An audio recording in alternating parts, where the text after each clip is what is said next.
That doesn't say yes.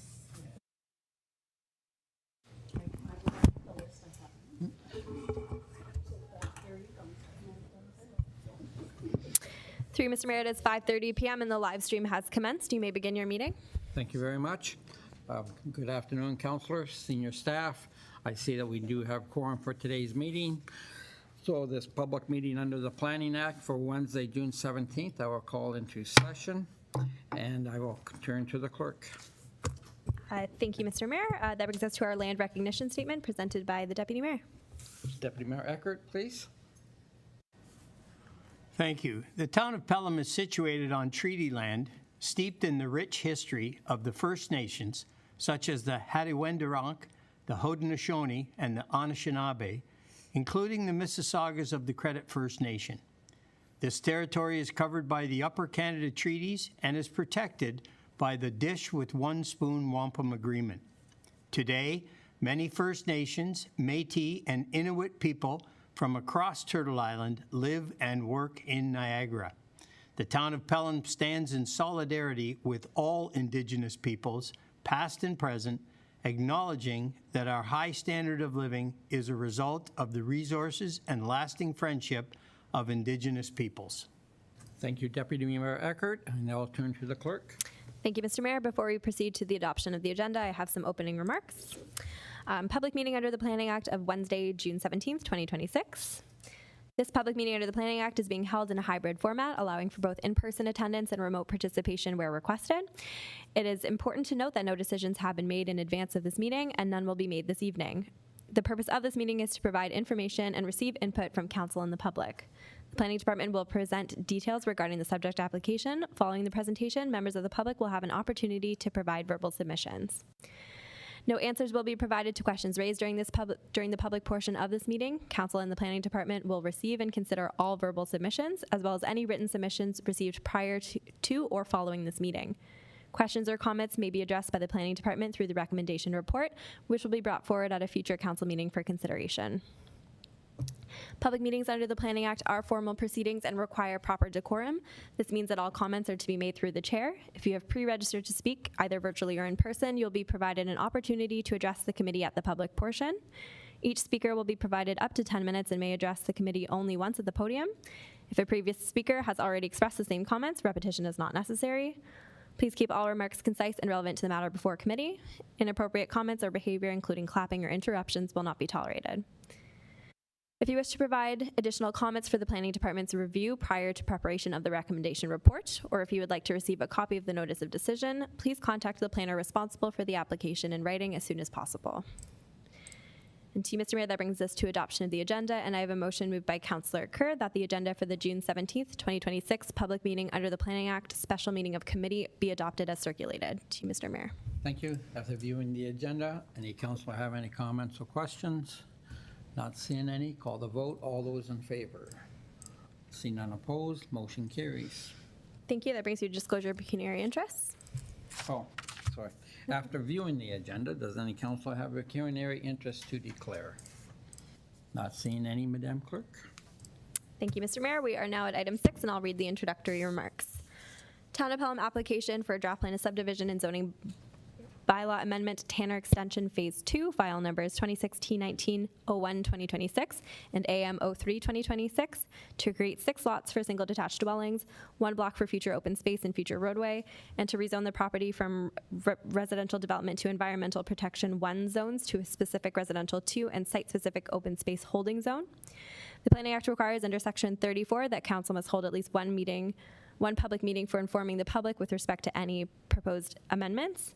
This public meeting has been called to satisfy this requirement. Notice of this meeting was provided by prepaid first-class mail to all persons who are listed as owners in the last revised assessment roll within 120 meters of the subject property on May 25th, 2026. The notice provided information on the property and the proposed draft plan of subdivision and amendment. In addition to providing any information, we will also receive comments to which any member of the public may wish to offer. If you wish to receive a copy of the notice of decision, please contact the planner responsible in writing as soon as possible. Contact information is available on the town's website and will be displayed on the last slide of the staff presentation to follow shortly. If a person or public body would otherwise have the ability to appeal the decision of the Town of Pelham to the Ontario Land Tribunal, but they do not make oral submissions at the public meeting or make written submissions to the Town of Pelham before the bylaw is passed. They are not entitled to appeal the decision. In closing, we stress that at this point, no decisions have been made on the proposed, and therefore any comments received will be considered by council. To Mr. Mayor, we are joined by Ms. Shannon Larocque. Ms. Larocque, you have the floor, and thank you for joining council this evening.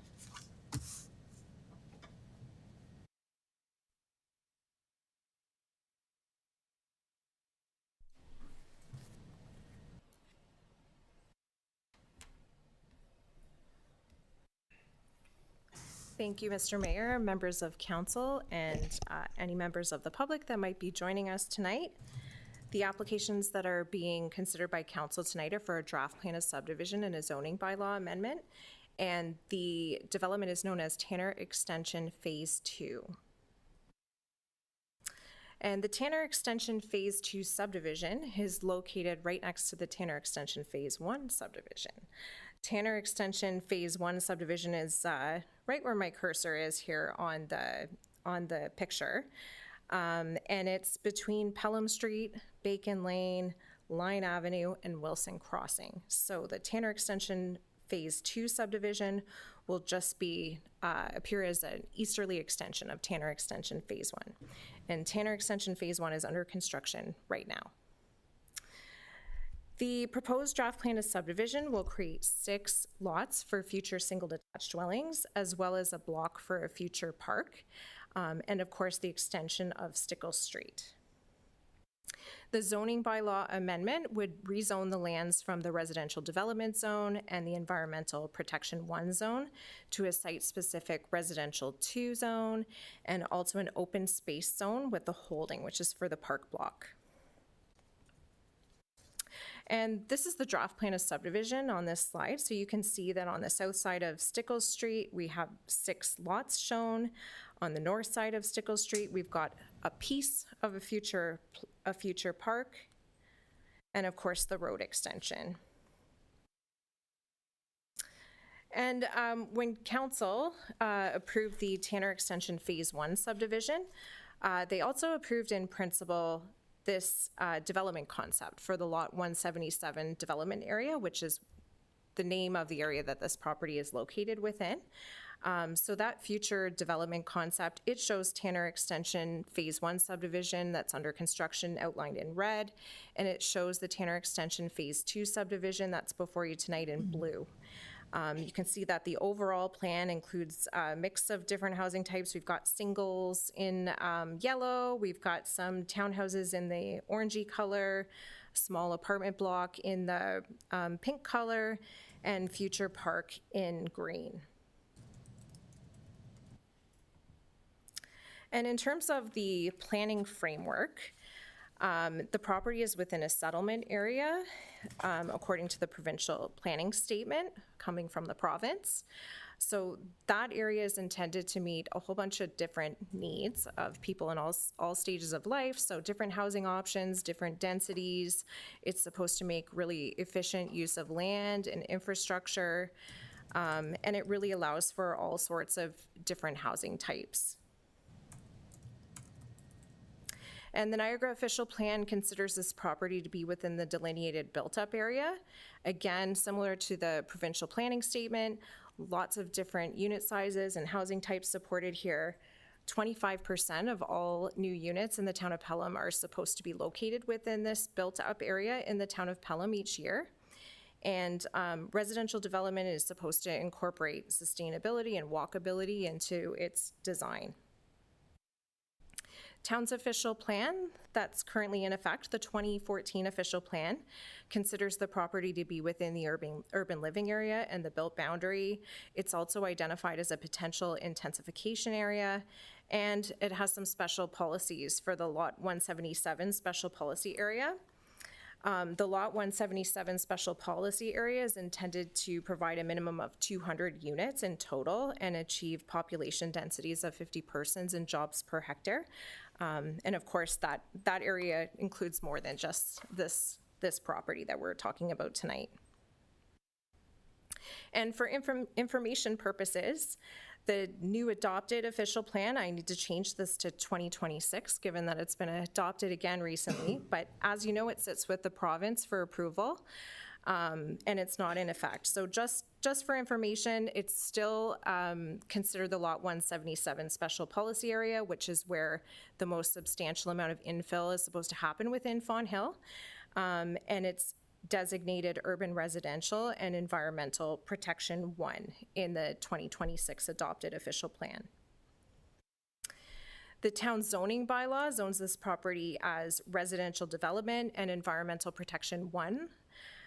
The residential development zone is really a holding zone that's intended to limit the use of the property to what exists today until we receive future development applications. It's kind of a placeholder until redevelopment happens. And the Environmental Protection 1 zone is intended to recognize the location of natural heritage features in the town and prevent development within them. The request in the application before you tonight is to go to a site-specific residential 2 zone and an open space with a holding zone. So the open space holding zone is for the park block, and the reason why it has a holding zone or a holding symbol on it is to acknowledge that future study needs to be done on this piece. The environmental consultant for the developer did an environmental impact study on these lands and as many lands as could be accessed. And it was determined that there are no natural heritage features on these lands. They exist on the lands to the north. However, the consultant wasn't able to get access to those lands to do a proper EIS to determine what's on those lands. So out of an abundance of caution right now, they have indicated that these lands, that those features on the northerly lands are going to be preserved, and they've recommended that there be a buffer on the open space lands. And because the town doesn't want to take lands that are encumbered by environmental protection or buffers to environmental protection lands, we have a need for active programmed park space. The hold is being put on those lands to acknowledge the fact that more study needs to be done before we can be absolutely certain that they can be used for parkland. And the requested site-specific R2 zone, there are 3 different areas that are being asked to be different from the standard R2 zone requirements. Those are the minimum lot area requirements. So the ask is to reduce the standard requirement from 360 square meters down to 295 square meters. There's an ask to reduce the minimum lot frontage from 12 meters down to 11.74 meters. And then finally, a request to reduce the minimum rear yard requirement for those single detached lots from 7.5 meters to 6.1 meters. And the applications were circulated in advance of the meeting. We haven't received any comments from any members of the public before the meeting tonight, so those are not included on the slides. And the Niagara Peninsula Conservation Authority had no objections to these applications. Town Public Works requested some additional information on the engineering submission and asked for standard conditions of approval for these applications. The Niagara region also requested standard conditions of approval, and they noted that the temporary turnaround is currently located within the buffer from that woodland on the lands to the north. And I'll just note that the consultant for the developer has prepared a more recent concept for that, and it's under review.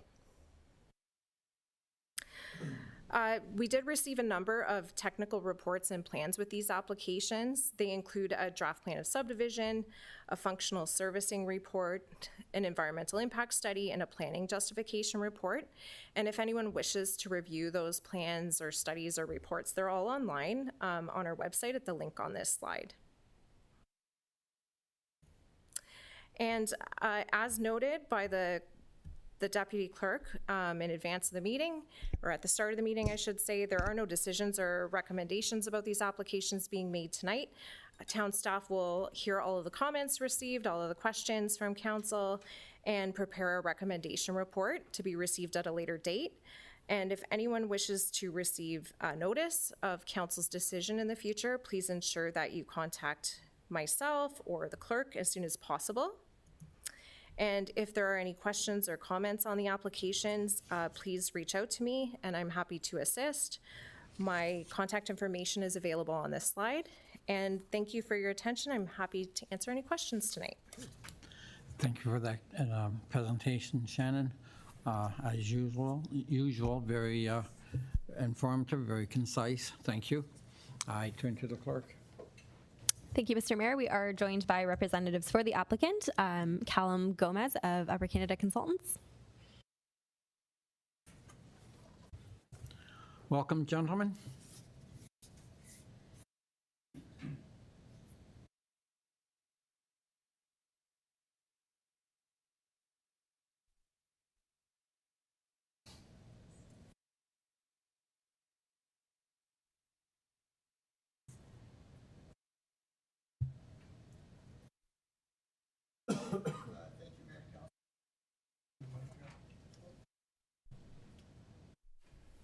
Is that better? Yep. Perfect. My name's Callum Gomez, and I'm the Development Coordinator at Upper Canada Consultants. I'm also joined by Ethan Lamont, Senior Planner at Upper Canada Consultants. And we have a brief presentation outlining the proposed draft plan of subdivision and zoning bylaw amendment applications for Phase 2 of the Tanner Extension subdivision. Following the presentation, we can answer any questions that you may have. So Shannon ran through pretty much all of our points, so I'll just go through them briefly again. But the subject lands are located at the terminus of Stickles Street, south of Bacon Lane, east of Pelham Street, and west of Lyon Avenue. The lands measure 3,870 square meters in lot area and feature 18 meters of frontage along Stickles Street. The property is designated urban living area / built boundary in the town of Pelham official plan, and the lands are zoned residential development, RD, and environmental protection 1 in the town of Pelham zoning bylaw 4481. Surrounding land uses include detached dwellings to the north and to the east, detached and townhouse dwellings to the south, and detached and townhouse dwellings to the west, currently under construction and implemented through the Phase 1 of the Tanner Extension subdivision. So this slide outlines the proposed draft plan of subdivision. The proposed development seeks to extend the 18-meter Stickles Street right-of-way through the subject lands to facilitate the development of 6 new lots for detached dwellings that will front on the south side of Stickles Street. The design of the proposed subdivision is contiguous with the Tanner Extension Phase 1 development and continues the implementation of the preferred neighborhood plan for Lot 177. The development also proposes a 503 square meter open space block to the north of Stickles Street and a portion of the turning bulb where Stickles Street is planned to ultimately proceed to the north. The majority of the lots will have an area of approximately 330 square meters, except for Lot 6, which will have an area of 295 square meters, as a portion of its frontage contains the turning bulb. Accompanying the draft plan subdivision application is a zoning bylaw amendment, which proposes to rezone the lands from residential development and environmental protection 1 to site-specific residential 2 and open space. Site-specific provisions are requested for minimum lot area, minimum lot frontage, and minimum rear yard. And to support the proposed applications, a number of supporting materials have been submitted, including an environmental impact study, planning justification report, functional servicing report, draft zoning bylaw amendment, and a draft plan of subdivision. So to summarize, applications for draft plan of subdivision and zoning bylaw amendment have been submitted to the town to facilitate the development of a subdivision containing 6 detached dwelling lots. And thank you for having us, and we're here to answer any questions. Excellent. Thank you for your presentation. Turn to the clerk.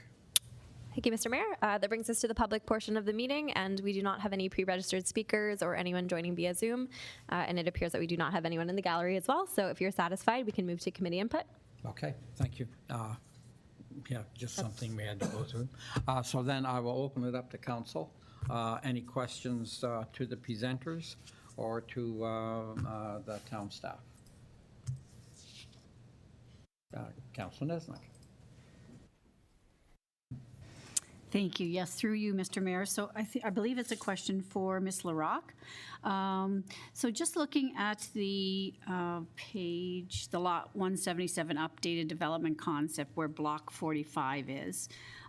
So that green space right now is not outlined to be housing. Is that entire block going to be contained as parkland, or I know you don't quite know the answers to that, but it's still environmentally protected. Is that correct?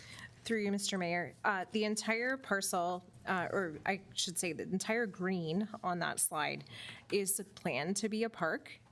Further work needs to be done to ensure that it can all be an active and programmed park.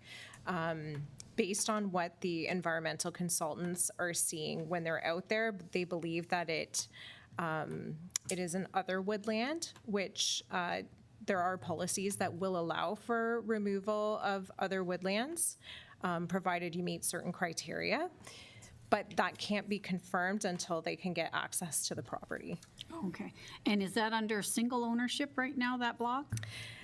Through you, Mr. Mayor. And that's the biggest challenge, is that all of these properties are in separate ownership. And that's why there's been the inability to get access to every property to properly assess the entire feature. And then can you explain what the red block is? Is that like a, Through you, Mr. Mayor. That, the pinky red block on there is supposed to be a small apartment. And again, it's just shown conceptually right now. We haven't received any development applications. This is just what it could look like and a general concept that was endorsed.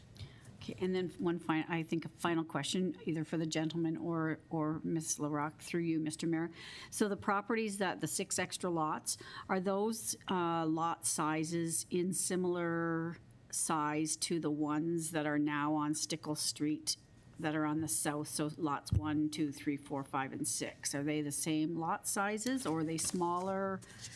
Through you, Mr. Mayor, the lots are a bit smaller than what is happening in Tanner Extension Phase 1. The lots in Tanner Extension Phase 1 are 340 square meters, and the proposal tonight is for 295 square meters for the smallest lot, and I think Callum said it was just over the 300 square meters for the rest of the lots. So I guess just the question then is, why wouldn't you have just stayed uniform across that whole street there? So through you, Mr. Mayor, the lots on Stickle Street or through this Phase 2 are similar. They're 330 square meters, so they're only 10 square meters smaller than the Phase 1 development on that south side. It's just kind of how the land kind of gets a little thinner, and the direction of the lot line at the rear there. It makes for a smaller lot with the street going straight across. And then, as Shannon mentioned, the smallest lot is 295 square meters. That's because its frontage is kind of encumbered with the turning bulb.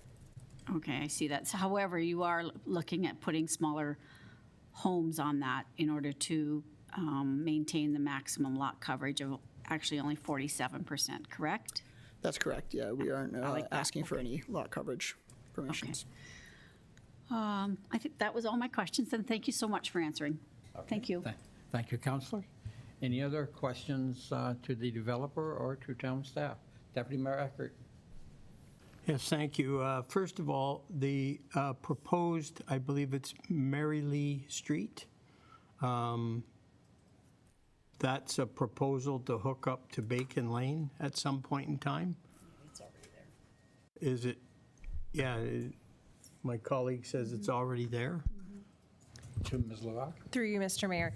The Mary Lee Street is already owned by the town to basically where you see the dark line on that slide picture. Right now it just dead ends, but yes, there is plans eventually, assuming that all of these properties come in for development applications and develop for that road to extend, and then a road to go all the way through. So that's why, and then we would open it up at that point. Correct. No sense opening up just to make the dead end further down, right? Okay.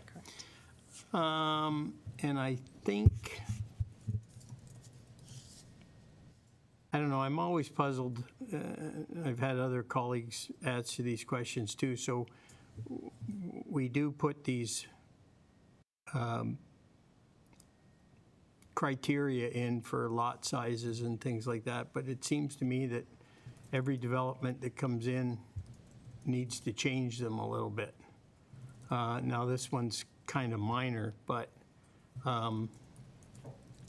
it just kind of, I don't know, just gets to me that we're always looking at these small variances rather than working within what stipulations we put in place.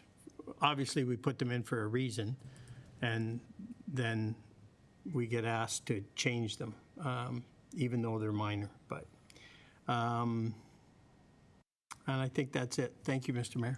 Okay, thank you, Deputy Mayor Eckert. Any other questions or comments on the development? Councillor Kerr. Yes, kind of following with Councillor Eckert. I understand how they've come up with, to be honest, in looking at it, how they asked for the reduction in slight size. Because if they went to the original sizes, then you'd wind up with a fractionated piece left over that's not part of the overall plan. So I can sort of see the request for it as it goes along. It's not that much of a difference personally, but the connections, when there's multiple landowners and the inability to access properties because you have to get so many different people to say yes before you can get through to get more information becomes a horrific challenge. That's why, I'll be honest, most developers like to find 2 or 3 farms that touch each other and then they get massive amounts of land. It's a much easier process. So I can fully understand that. Your anticipation, I guess that one of the questions, if getting this through, and I don't have a problem with it, do you anticipate now that phase 1's already under construction when the potential is for phase 2 to begin? Through you, Mr. Mayor, yeah, our client's pretty eager to start on this project. So basically, as soon as we're able to get approval, we would have to clear conditions of draft plan approval and register the subdivision, and then immediately after that, he would want to begin. Thank you. I like hearing things like that. Okay, thank you. Any further questions? Then I guess I'll make a request for the planning department, a little overtime, and we'll get these gentlemen going by the weekend. Thank you very much. Again, thank you for your presentation. Shannon, thank you for your presentation tonight. And thank you, Council, for your comments to the Deputy Clerk.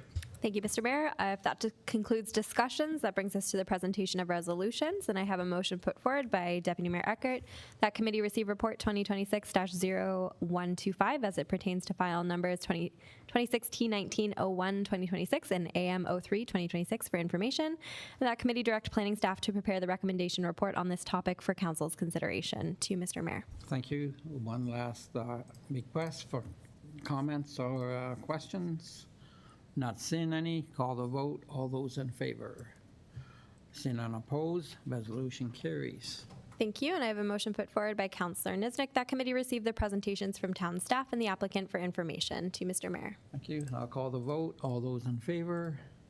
Seeing none opposed, motion carries. Excellent. Thank you, Mr. Mayor. That does conclude that file. Moving on, that brings us to the Building Code Act, and I will read some introductory remarks. This public meeting is held under Section 7 of the Building Code Act to consider amendments and introduce changes to the current building permit fee schedule. The purpose of this meeting is to provide information and obtain public comments regarding the proposed fee changes and their rationale. No decisions will be made at this meeting. Recommendations are being discussed and will come forward to Council on July 8th. And Mr. Mayor, I will welcome Andrew up for some opening remarks. Thank you. Andrew, you have the floor. Thank you for joining council this afternoon. Thank you, Mayor. Thank you, Council.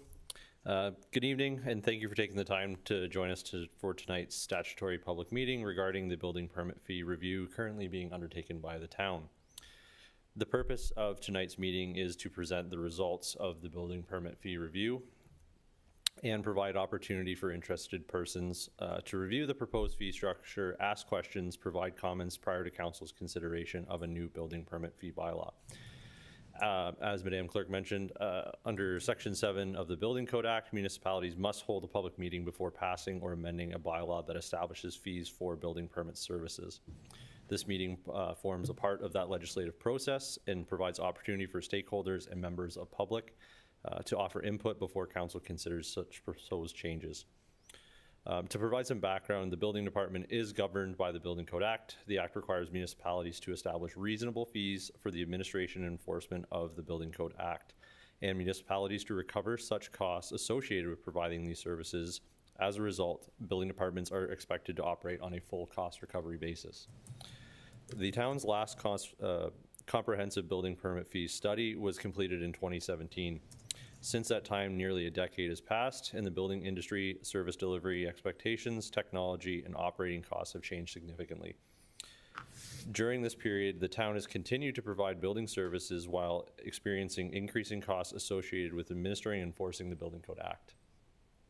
Given the length of time since the previous review, council has directed staff to undertake a comprehensive fee study to ensure the town's fee structure remains fair, transparent, and reflective on the actual cost for providing those building services. Regular reviews of this nature are considered best practice and help to ensure the growth-related services are funded appropriately without placing undue burden on the taxpayers. To assist with this review, the town has retained Watson and Associates Economics to conduct an independent analysis of the building department's operating costs and provide recommendations regarding an updated fee structure. This evening's presentation will outline the methodology used in the review, summarize the findings, and explain the proposed fee recommendations. Following the presentations, there'll be an opportunity for questions and comments. At this time, I will turn it over to Sean Michael to begin his presentation. Thank you, sir, for joining us tonight, and you have the floor. Thank you. Good evening.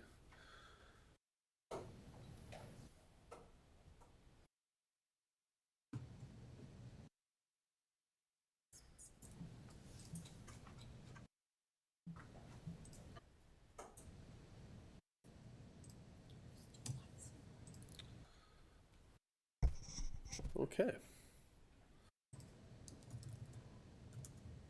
Okay, so further to the introduction, so the scope of the fee review is obviously to ultimately look at fee recommendations to ensure full cost recovery. In doing so, there's some key objectives that we wanted to meet, looking at the legislation, making sure that we're in alignment with that and the fees are defensible in that regard. As well, looking at wanting to, in that desire to increase the fees, increase cost recovery, trying to balance that across the stakeholder interests and the different types of fees that are imposed for building permits and the competitiveness of those fees within Niagara region. And looking at the fee structures themselves, reflecting best practices around those fee structures. And then importantly, making sure that the revenues not just fund the anticipated cost of the review in any given year, but also ensuring that there is that the building permit reserve fund continues to be in a sustainable position, so that is a dedicated funding source to make sure that these services can be provided without an impact on the tax levy. So a large part of the undertaking then is understanding what is that true full cost of administering and enforcing the Building Code Act. And so the methodology that we utilized to understand those costs was an activity-based costing methodology, consistent with the methodology utilized in other municipalities across the province, and as well with the methodology that was utilized to inform the costs in the town's planning application fee review as well.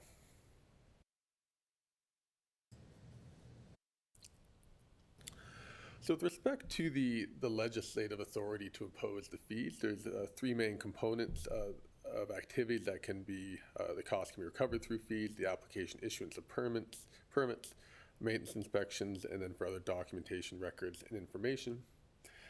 What the Act is clear on is that the fees cannot exceed the anticipated reasonable costs of administering and enforcing the Act. And this reference to anticipated gives us guidance that we can look at the forecast building activity and the costs and revenues associated with that to recover those costs, and including both not just direct costs, but the indirect costs of service as well, including the functions of the town such as finance and HR and IT that are required for the building department to function. And the Act also does allow for the establishment of the reserve fund. So the full cost assessment that was undertaken, including the direct, indirect, and capital costs, recognized about $885,000 in annual cost of service. This excludes any contributions to the reserve fund for future service sustainability. As you'd expect, the vast majority of these costs are for the direct labor costs of staff that are involved, as these are fees related to the review and inspection activities that are performed by staff. So 3/4 of the cost roughly are for those direct labor costs of staff, about 6% related to the other departmental direct costs associated with that time, and about 17% for indirect costs. So as I mentioned, in addition to those annual costs that I was just referring to there of staff time, in terms of the costs ultimately to be recovered through the fees, we also want to make sure that there are contributions to the reserve fund for sustainable service delivery as well. And so that's been assessed in looking at a forecast of building permit activity over the next 10-year period to understand how those costs and revenues might change based on the changes in building activity by different types of development. And so, in addition to obviously just funding the cost of administering and enforcing the Building Code Act and providing, that desire again to provide for a sustainable reserve fund position. That position, that reserve fund target was established through the town's reserve and reserve fund policy review that was previously undertaken that established a target of 2 times annual direct cost of service to be in the reserve fund. The rationale being that again, those funds are then there to have that dedicated funding source for in times where building permit activity slows during economic downturns, that those costs can continue to be funded from the reserves. And again, making sure that in looking at the specific fees that we are maintaining competitiveness with neighboring municipalities around the individual fees. So this chart illustrates what the cost-revenue relationship is with your current fees over the forecast period, accounting for annual inflationary increases to those fees, and what the impact would be on the reserve fund. So the top portion of the chart, which includes the anticipated forecast expenses in the orange line and the anticipated revenues, again at current fees in the green line, show that the current fees are less than the anticipated expenses annually, with the current fees recovering only about 65%, slightly less than 65% of those annual costs. And so with that gap continuing over the forecast period, that means that year over year there would continue to be draws from the reserve fund to fund those expenses, which is indicated by the red bars on the bottom half of the chart showing draws from the reserve fund year over year, which is then impacting the reserve fund balance in the blue line, which shows that reserve fund decreasing from a current anticipated year-end 2025 position of roughly $1.3 million to be fully depleted by 2031, and then in a deficit position by 2035 of upwards of $2 million.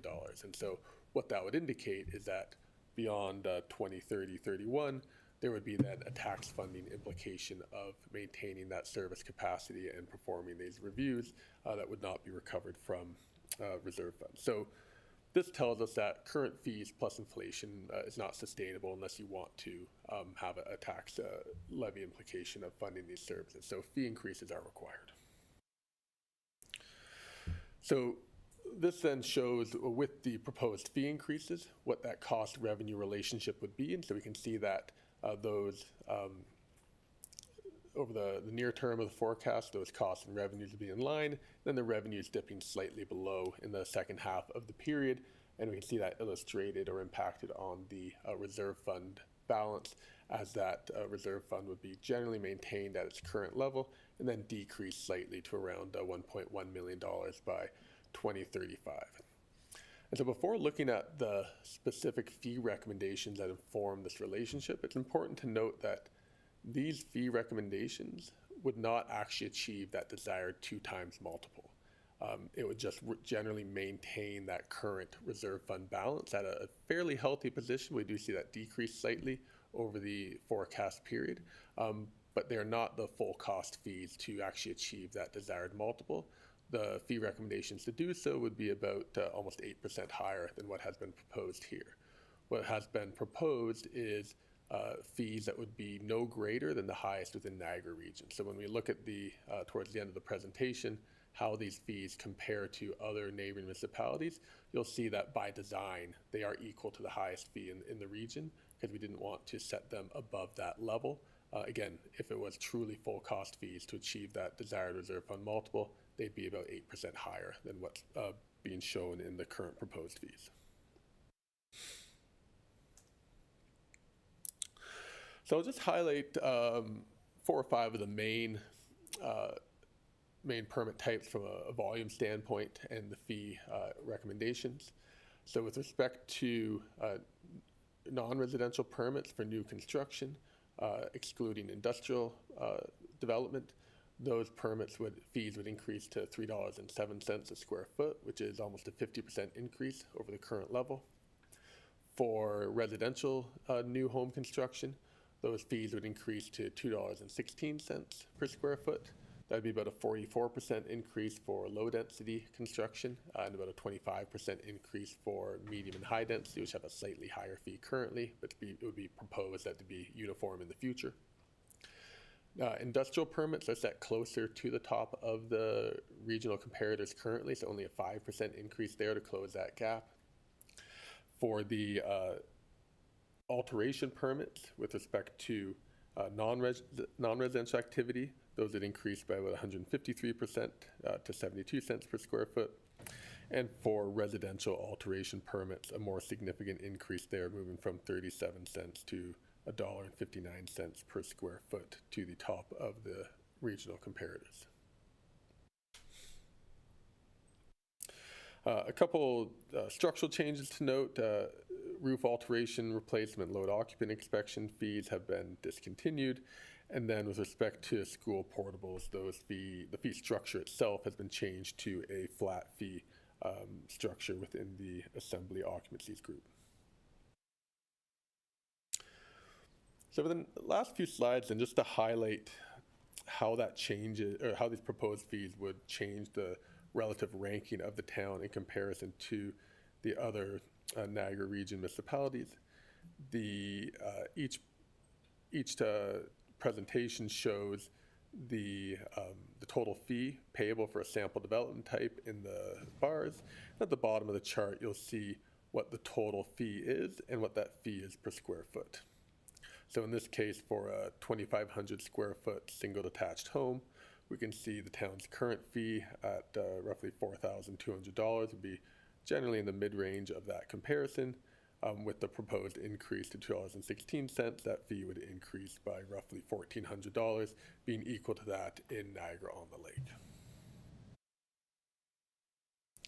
For a 1,000 square foot residential addition, again, we can see that fee increasing to the top of that top of the market, equal to Niagara-on-the-Lake, from that position currently in the low range of the comparison. Again, for commercial, similarly, for a 5,000 square foot development, that fee would increase by roughly $5,000 from its current position up to consistent with St. Catharines, in this case, being at the top, just above that of Niagara-on-the-Lake and Niagara Falls. For industrial, as I mentioned, the current fee is already close to the top of the comparators, which is Welland, and so it would be about a 5% increase or about a $900 increase in that fee for a 10,000 square foot industrial build. The next two slides for agricultural fees, the fees here from a percentage increase aren't as significant. So for a 5,000 square foot agricultural farm build, about a $600 increase consistent to Welland.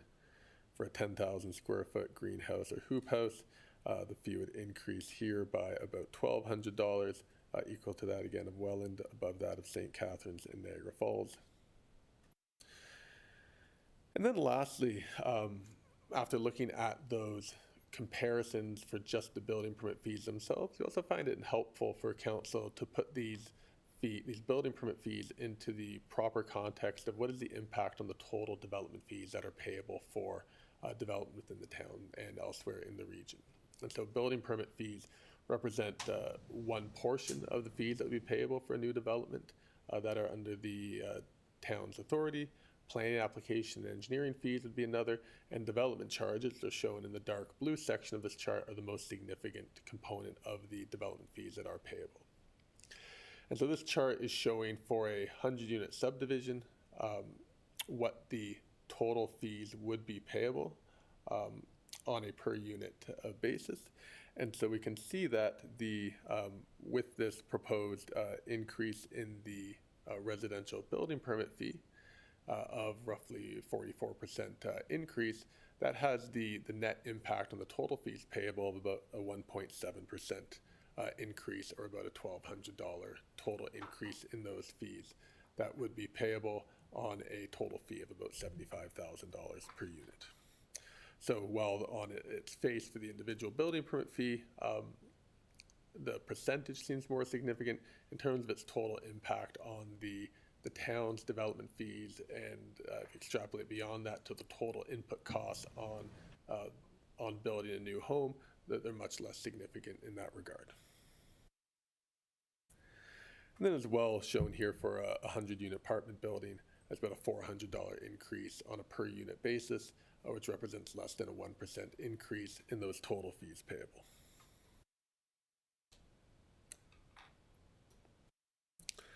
So the next steps in the process then are to receive feedback from the public meeting, as well as for the town staff to consider the feedback that was received at the 2 public open houses that were held last week on the matter as well. One was held for specifically for development industry stakeholders, and one for the broader general public.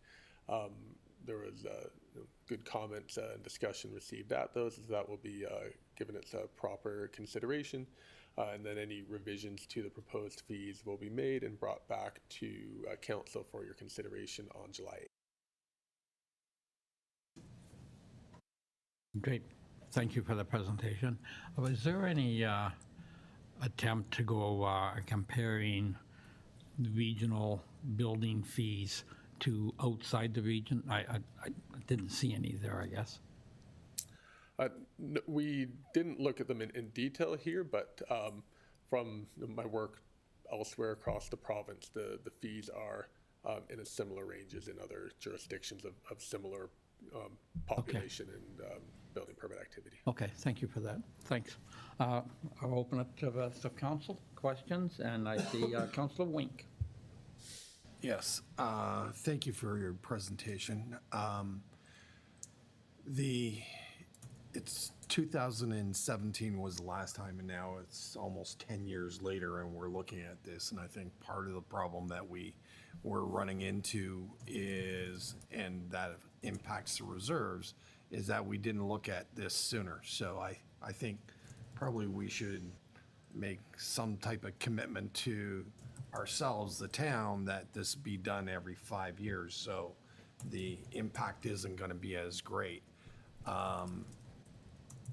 Has this been presented to the developers at all, the development community, Andrew? Yes, through Mr. Mayor, this was presented to the development community. We had an open house last Wednesday from 1:30 to 3. It was attended by NHBA members, so the Niagara Home Builders Association members, as well as 7 of the local builders that are primarily developing here in town. What was the feedback that we received from them? Through you, Mayor.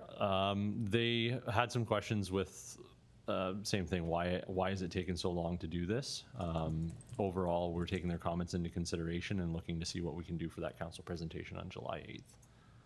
So I'm sure that us being at the top of the region, there would have been some comments from the developers that probably didn't take too kindly to this presentation. So can you clarify what some of those comments would have been made? Through you, Mr. Mayor, to Councillor Wink. Yes, good questions. I think I can sum up most of the comments that were received. And you're quite right. A lot of them were, why are we the highest? Along with Niagara on the Lake being proposed as one of the highest in the region. And I think Watson's did a good job in explaining the calculations and how that was all included. But we, I think, do want to take a little bit of work in the next week or so before we come back to council to see if we can look at the direct and indirect costs. That's our goal for the next week, and we shared that information with the development community last Wednesday as well. And in relation, I wanted to answer your first well, not question, but comment. Yes, it has been almost a decade since we've looked at these, and yes, that is the root cause of the significant increase to date. But council has already passed a resolution in terms of our last information report that we brought to council, saying that staff would look at it every 5 years. So we and council are committed to reviewing the building fees every 5 years now.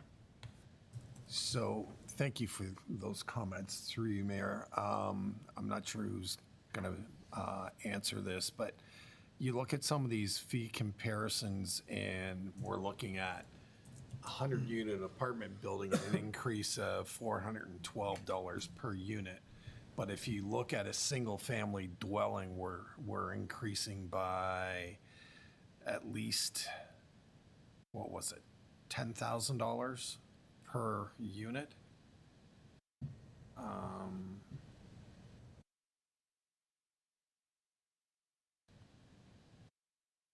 Sorry, $1,000 more per unit. Is that correct? Yes, and in that comparison, it was $1,200 a unit. Yeah. I just have an issue being the top. You know, it's sometimes we've done some stuff in the past where we were the first out doing something and it was a good idea to be a leader, but you know, I don't want to be the leader all the time because sometimes it smacks us in the face. The other thing is, have you done comparisons to say if we were, instead of the highest, maybe the third or fourth highest, and what impact does that have on your charts as far as contributions to reserves and whatever? You know, it just, I hate like seeing that we're the highest. You know, we're one of the smallest, yet we're the highest. And, you know, the best thing to do and to recoup some of this stuff is be able to build more housing so we have economies of scale that go to reserves as opposed to, oh, we were only able to do 10 single-family residentials this year as opposed to 100. So I just have concerns over being the highest, and I'm not sure if anyone else shares my thoughts, but I'd like to see some of the forecasts of revenues if we were third highest or fourth highest and whatever, and what type of impact that would have on our bottom line in the future. And you look at some of these, okay, so if you look at the draws on or reserve fund draws, yes, if we increase it, it's great, but we're projecting out to 2035. Well, we should be projecting out to 2031 where we're going to be not 10 years from now. So if we're going to review it in another 5 years, so that might make our picture look a little bit better that we're not below water. So just those are some of my comments. Thank you. Any rebuttal? Not rebuttal, but any comments? Any comments? Yeah, absolutely. So in terms of the question, did we look at the impacts of the reserve fund of being at a lower ranking, third or fourth?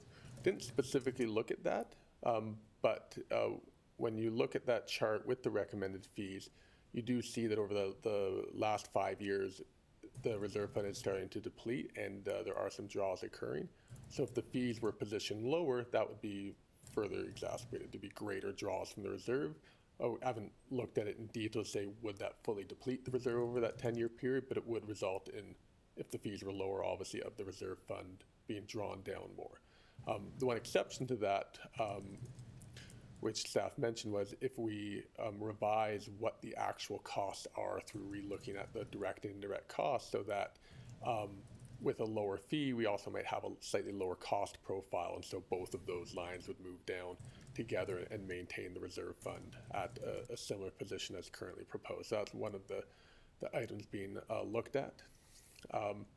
I think your other comment is an important one about, so we've looked at this over a 10-year period, and we're hoping for greater uptick in building permit activity, and should we only be looking at this at a 5-year period? So there's a couple really important things here that we're trying to accomplish. So one is the reason I like to look at it over a longer period of time, not just 5 years, because this reserve fund is meant to be a long-term funding source.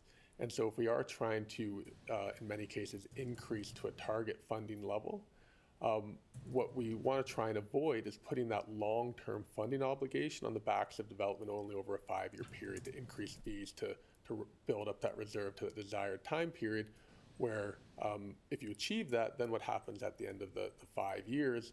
Are you looking at then decreases if now you have these big surpluses built into your fees? So looking at that over a longer period of time helps align with the intent of the reserve to be a long-term funding source. But you're absolutely right with this, the intent of looking at this sooner than 10 years in 5 years' time, which is a best practice. That's then the opportunity to course correct and see what has the building permit activity been? Has it been greater than anticipated or less than anticipated? Have there been greater draws? Or maybe you've actually had faster accumulation than you expected. And at that point, you can augment what the future fee increases would be. And as well, there's nothing that stops you from doing that earlier. If the development activity and dynamic completely changes in the town from what was anticipated, and there starts to be big contributions to the reserve at the approved fees, then you can always make an interim change to that to adjust those to a more appropriate level, so you're not, because you don't want to unnecessarily accumulate reserves in this reserve fund beyond what you need for the long term. You want to have that at the target sustainable level. Okay, thank you. Okay, thank you. And as you pointed out, it was kind of scary to see how fast that the reserve fund was going to be depleting without any action taken. So, yeah, the fees, ouch, but at the same time, obviously, some action of some sort is going to have to be taken. Thank you again. Thank you, Councilor Wink. Come to this side. I'll go with Councilor Barnarski. Thank you, through you, Mr. Mayor. And kind of following along Councilor Wink's thoughts of being the top or near the top, do you have any sense of other communities and what their fees are, or where they're at, if they're kind of doing the same thing, looking at increases, or what they're, if they're following a 5-year, 10-year, whatever the case may be, so that maybe they're coming up on a review, and we also then, in that case, maybe they will be ahead of us, and maybe we would be 4th, 5th, 6th, something like that. Yeah, so most of the municipalities in the region have undertaken a review within the past 5 years. Some, like Thorold and Grimsby, have completed theirs this year, but Thorold, for example, the new fees aren't yet in effect.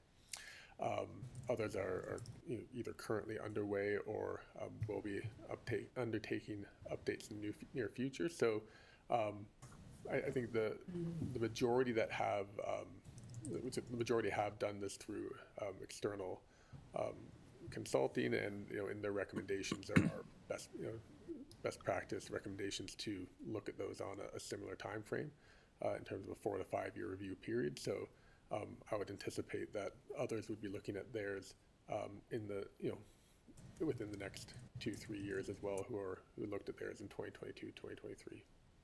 Okay. Thank you. Appreciate that. And I'm just wondering, and maybe this is very much a crystal ball question, but DCRP and the information we've put forward to the province at that, would this or how would it impact any of that? Or has that been considered? I'm happy to, answer that one. We're yet to be determined, I guess, is the answer there.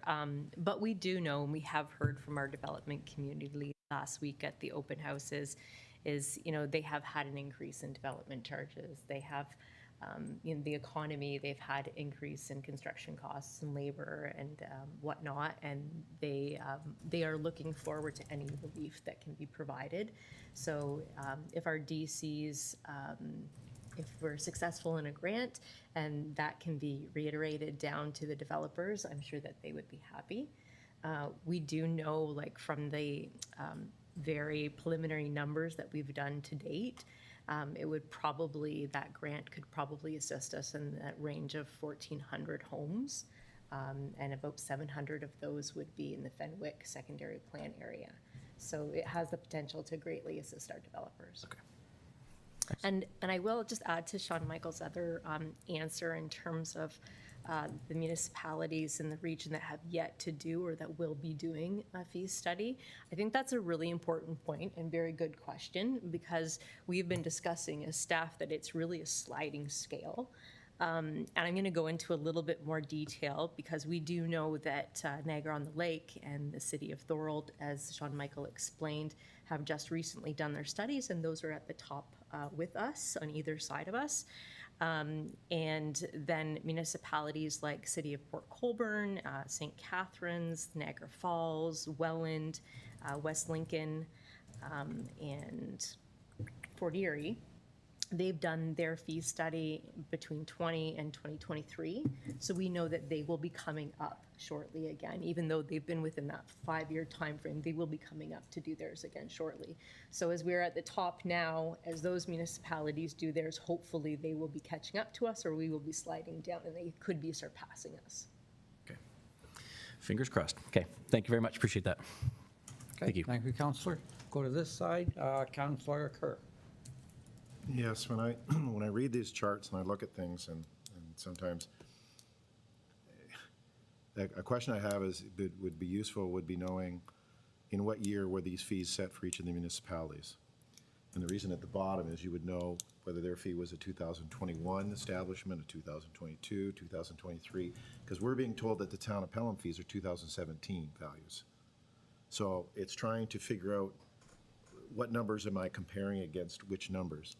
And to be honest, I was, if it is 2017 fee and then the new one, I'm absolutely astounded that our building permit fee comparison for a 10,000 square foot industrial we were close to the top in 2017. We would have been so far ahead of everybody back in 2017, and now it's 2026. I'm really shocked at that it's just a one step. That was slide 13. So it was just kind of that one really stood out as an anomaly to me compared to the other one, seeing Pelham way in the back and then wanting to move up the gradation. But it's trying for me to rationalize what years am I comparing? And that's because in setting the fee structure, I understand other people are in reviews and things, but if some have already completed, if these values are based on old numbers, then we're not really looking at the latest information per se. I get a little confused. I agree with Councillor Wink. In certain things, I'm never a fan of being at the top, but also wishing that others are going to run past me so I don't look quite so bad in the future may not actually happen. And we're a peculiar, I look at it as being a somewhat peculiar community in that we're primarily residential. We're a low industrial community. We have a high rural component, which would be the agricultural side of things, and looking at the comments that come back with agricultural increases for farm buildings. As it stands now, we're already at 4th, and we would move up pretty much to the top for a number of ag people that have lobbied heavily in the past on cost squeezes relative to expanding their businesses, and it's very concerned. I mean, hoop houses, I was just looking in a couple of things. One was the other was the non-residential, where was it? Non-residential addition. That's slide 11.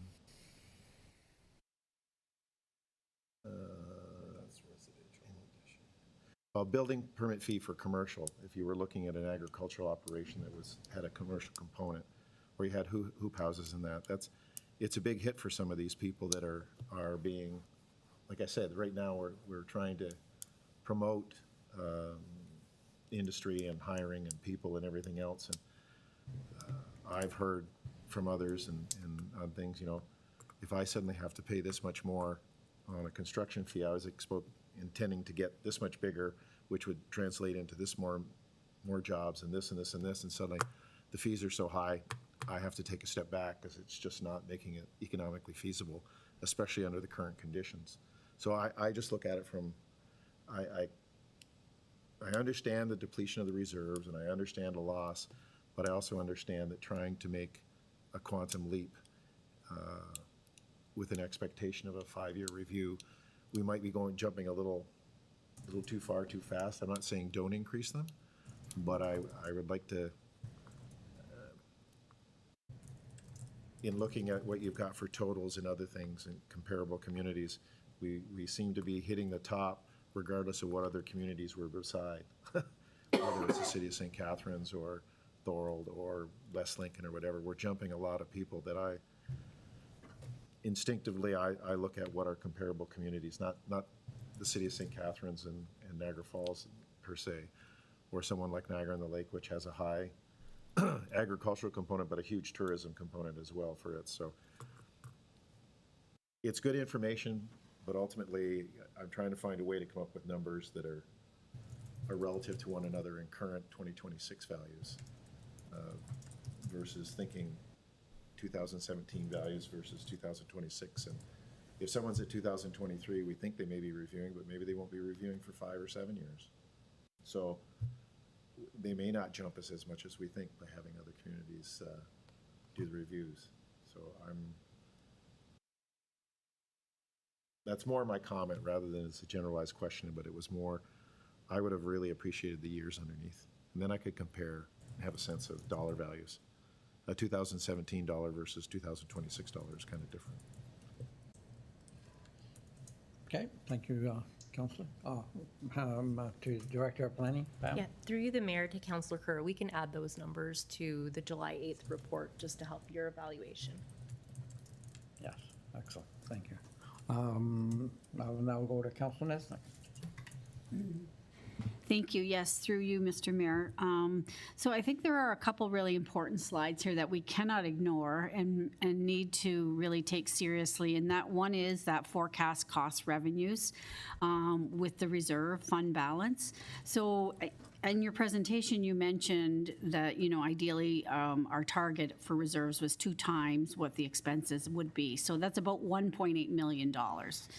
Correct? Like I based it on that $885,000. So I just multiplied that 1.8, rounded it off to $1.8 million is what we want in reserves, ideally as our target.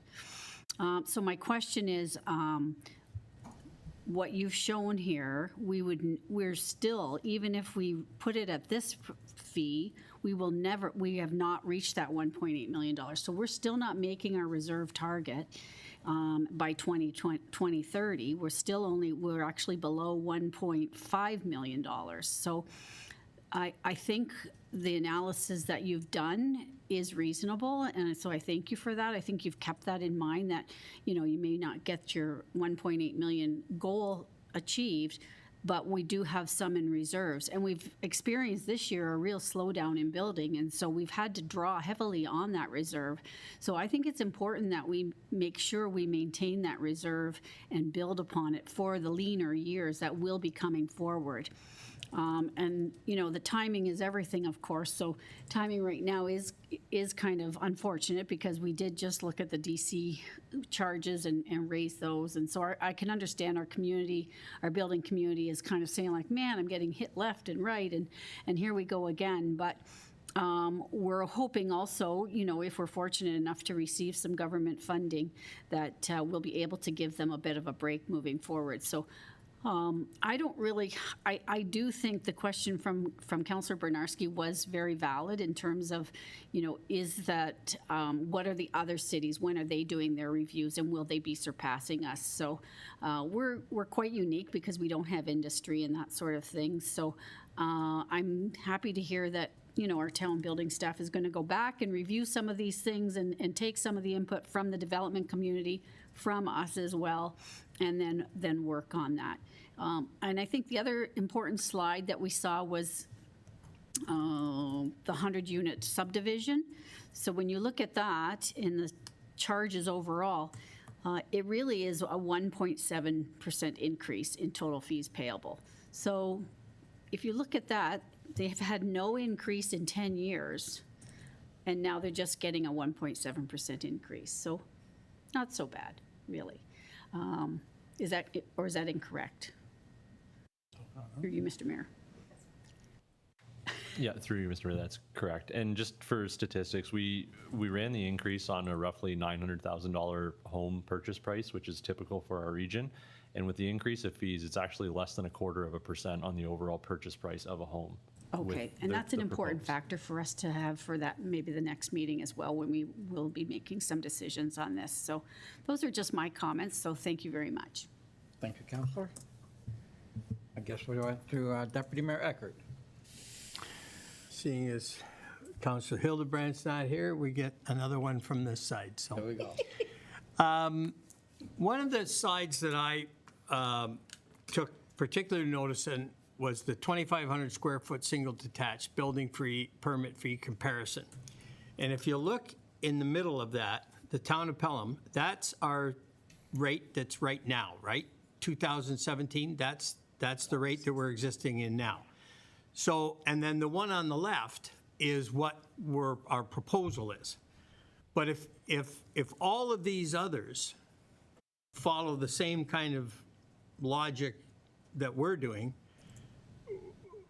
my thought is that we're going to see that orange line not at the top with Niagara Lake, but it'll come back towards the middle where it is right now for 2017. At least that's what I would be hoping.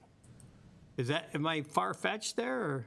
Through you, Mr. Mayor, to Councillor Eckert, that's what we've had internal discussions about, is we feel the same, is that when these other municipalities undertake their fee studies, it's a revolving cycle that we may be the top, but we should push back down to, you know, 4th, 5th, maybe 6th at that point, given that some of these ones have not undertaken a fee study since 2020, 2021, and I think the most at 2022, so they're on year 4 at this point of their current fee structure. So I would presume that by 27, 28, those municipalities will be engaging in fee studies as well.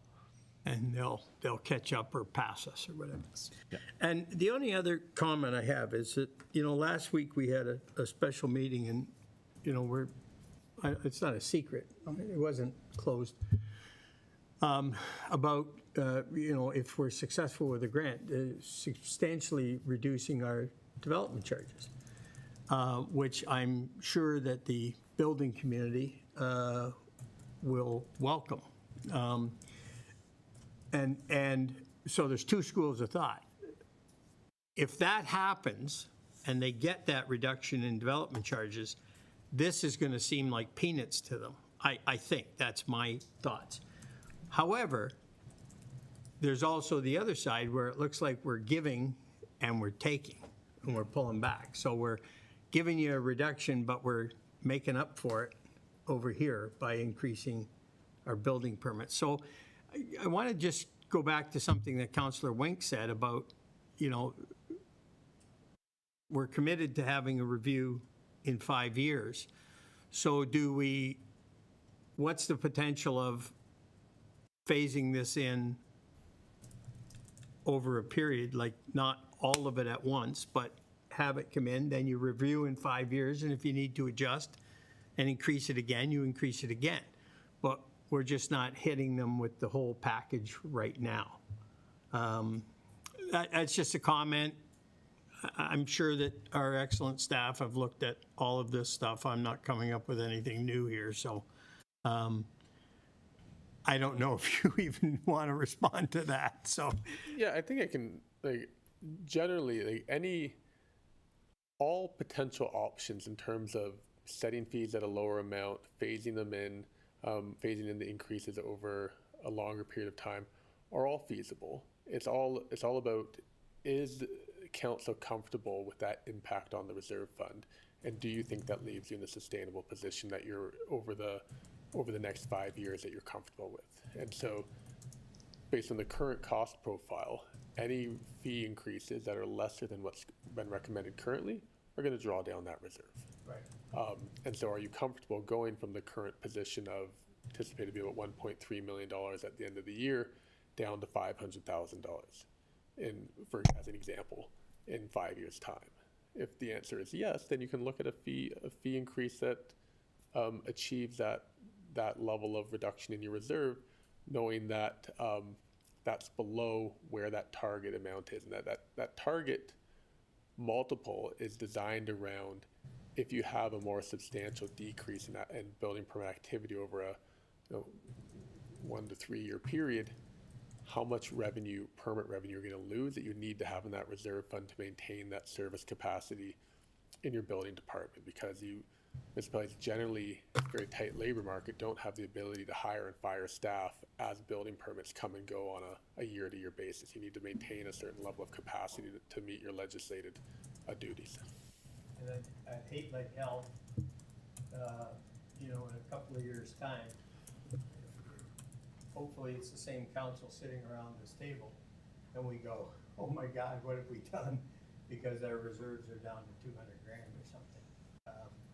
And then we really have to hit somebody with a big raise to maintain our service level, right? Through you, the mayor, or it goes on the tax levy. Okay. Okay, thank you. And just to comment through you, Mr. Mayor, to Councilor Eckert, we're looking at implementing this fee structure in January of 2027, so it would not be immediate. It would allow builders that time to utilize the current fees up until the end of the year. Oh, that's nice to know. Okay, thank you. So, first of all, thank you for bringing up the percentage of the increase to the new build or to the new construction, because the building fees are nowhere near development charges, not even close, right? So yes, when you see how much of a building permit is percentage-wise, I guess there's still an ouch factor, but when you realize the amount of money that is involved in this one permit, then it is what it is, exactly. So I'm glad to point that out as a percentage. That was very worthwhile. Thank you for that. Any other questions, comments? I'll go back to Councilor Wink. Yeah, thank you, through you, Mayor, to either Andrew or Ms. Doosling. What percentage of our building permits are residential as opposed to commercial or agriculture? And even if you don't answer this now, maybe it's something that you can advise us of that at a later date. So is 75% of our building permits in single-family dwelling, or is 50% on agriculture or whatever? So Through you, Mr. Mayor, to Councilor, we don't have an exact number today. We can get that for you, but it's predominantly residential based, or is where most of our activity is, rather than the commercial or industrial or farm activity. yeah, so if you could just provide that information to us, and so we've got single-family residential, doesn't really indicate what the fees would be on an apartment building, or does it? Through you, Mr. Mayor, no, not in those pictures or those slides that were depicted, but we can get those numbers for you. If you wouldn't mind. Yeah, they would be considered multi-residential for the apartment buildings, not single detached, and that's at a different rate. Thank you. Okay, thank you. Councillor Kerr? Thank you. Oh, I'm Mr. Mayor. sorry, wait, I'm sorry, we'll go to Pam first. Thank you, Mr. Mayor. Sorry to interrupt. I was just going to say that for the July 8th meeting, that's something that we can also provide. Maybe what we'll do is provide a chart of what we currently charge and then what the proposed, including the percentage, so that you can see the dollar amount and the percentage That'd be change. good. Yep. Excellent, thank you. Sorry, Councillor Kerr. That actually blends right into a request that I've got for, on slide 8 was the fee increases. New construction, non-residential, new construction, residential, and it showed the percentages increase. It would be really useful to know, if we looked at our overall building budget, what are the dollars generated by the building fees in each one of those categories? Only because I look at residential Group C alteration permits going from 37 cents to $1.59. That's a pretty massive jump relative to the others. Or the non-residential by going up by 153%. In 10 years, that's a 15% increase per year over a 10-year period. They're very substantial, but I'm just looking at how they contribute to the overall recouping to come up with enough money for the budget. If you knew what each one of those were, then it makes a little more sense to me to understand how many dollars, like if residential C going up, or non-residential 153%, but it only turns out to be like 4% of the total budget. It's kind of a massive increase, but it's really a tiny, tiny impact overall relative to the others. So that would be useful to me to look at as well, because then I can look at it. I guess I'm looking at it, generally when money gets tight and people aren't building new houses, what do? They fix their houses. They add on their houses. And that's the kind of thing that they do, because that's usually the most cost effective. But it's probably not that much dollar-wise that's coming into the town, but it takes just as much time to inspect and follow up and make sure and everything else. So I can see both sides of the cost-benefit relationship. But that would help me, knowing to each category, it would just, at a $800,000 or $900,000 budget, where they fit. That's all. Thank you. Yeah, and Councillor? again, through you, Mr. Mayor, to yep. build on that point, yes, we found that during our time allocations is that an alteration permit does take the same amount of time as a typical single-family dwelling. So at the point that we're at now, we're technically operating at a loss for those permits. Excellent. Any other questions or comments on the report? Not seeing any. Again, sir, thank you for joining us tonight and bringing a very thorough report to council. We appreciate your time on it. You're welcome. Okay, thank you. To the clerk. Thank you, Mr. Mayor. Just for the record, I do want to note that there was no public participation today, either on Zoom or in person. Okay. So if that concludes discussion, that brings us to the presentation of resolutions. And we have a motion moved by Councillor Bernarski that committee receive the presentation from Watson and Associate Economists for information. To Mr. Mayor. Thank you. One last go around the horseshoe. Any comments or questions? Not seeing any. I'll call the vote. All those in favor? Seeing none opposed, resolution carries. Excellent. Thank you, Mr. Mayor. That brings you to adjournment. And again, I have a motion put forward by Councillor Bernarski that the special committee of the whole public meeting under the Planning Act be adjourned. To you, Mr. Mayor. Okay, I'll call the vote. All those in favor? Seeing none opposed, meeting